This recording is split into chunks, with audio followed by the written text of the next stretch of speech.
Takot. Ito ang bumalot sa aming tahanan. Ako si Divine. Lumaki ako sa isang pamilya na relihiyoso. May oras kami ng panalangin, hindi lang isa, kundi maraming beses sa isang araw. Kabisado namin ng mga panalangin sa lumang simbahan. Pero sa kabila ng lahat ng iyon, may takot na bumabalot sa aming tahanan. Ang mama ko at ilang tiyahin ko ay nakakakita ng masasamang espiritu. May mga pagkakataon na may nakulam na rin sa aming pamilya. May tiyuhin pa akong manggagamot. Oo, manggagamot, hinagtatawas.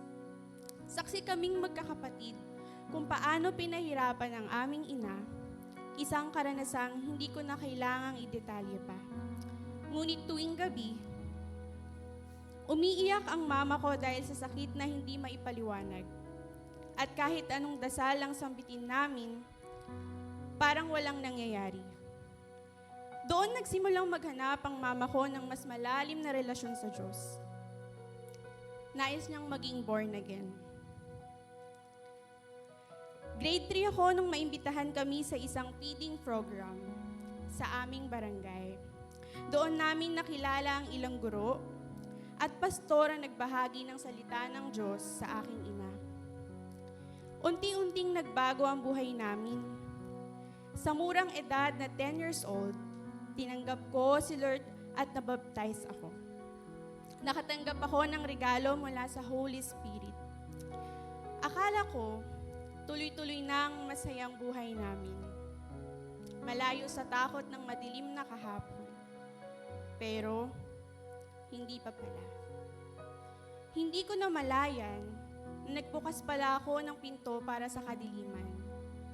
Sa pamamagitan ng pagkahilig ko sa horror movies, halos lahat ng sikat na horror films noon ay napanood ko na.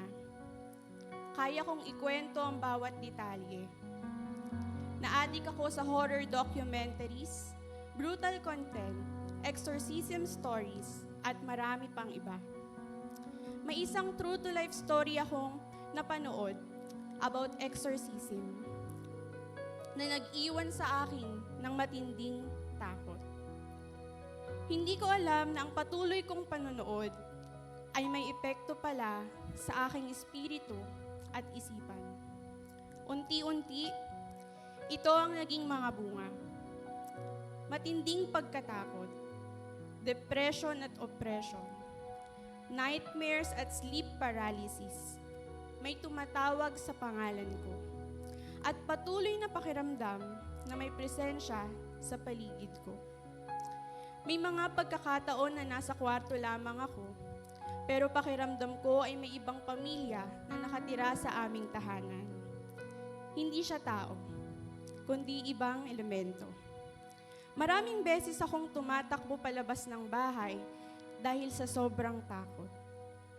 Tuwing gabi, hirap akong makatulog dahil sigurado akong bibisitahin na naman ako ng maitim na anino.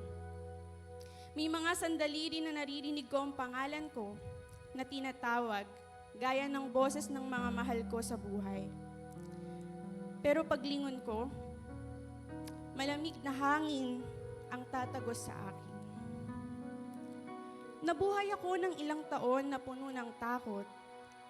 At ang mas masakit, kahit nagsisimba ako tuwing linggo at nakikinig ng salita ng Diyos, hindi pa pala ako tunay na malaya.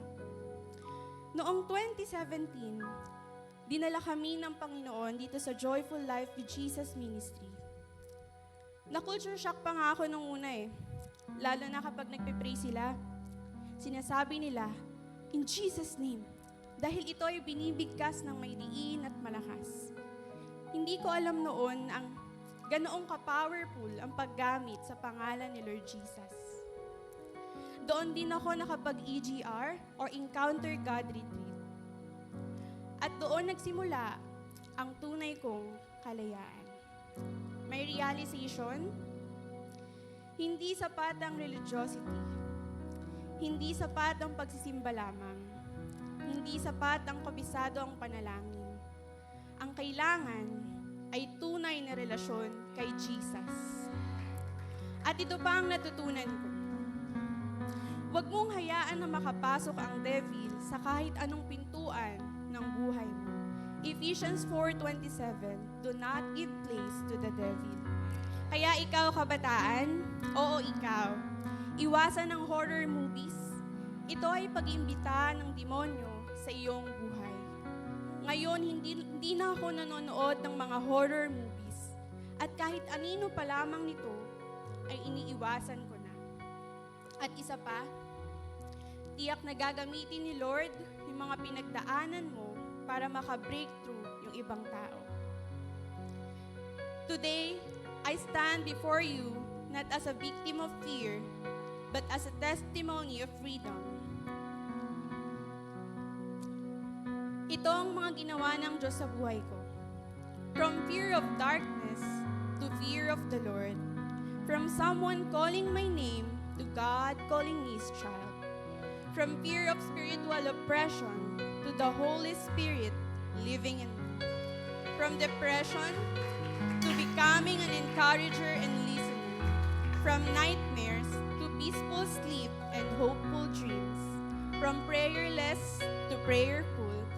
From no meditation to loving God's Word. Nakapagtapos ako ng Evangelism Explosion, School of Ministry 1, School of Leaders 1, at kasalukuyang nasa School of Leaders 2. From isolation to having a Christ-centered circle of friends, and from living in fear to calling God my Abba Father. Sabi sa Psalms 34 verse 4, I sought the Lord and He answered me. He delivered me from all my fears. John 8:36. So if the Son sets you free, you will be free indeed. Hindi ako pinalaya dahil malakas ako. Pinalaya ako dahil makapangyarihan ang pangalan ni Jesus. At kung nagawa niya yun sa akin, ay kaya niya rin gawin ito sa iyo. Philippians 2:9-11.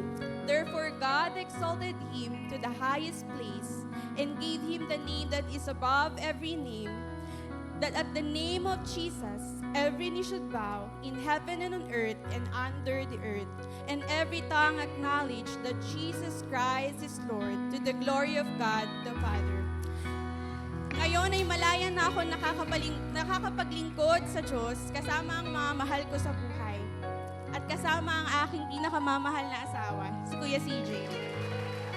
Muli, ako si Divine, and this is my story of grace. To God be all the glory.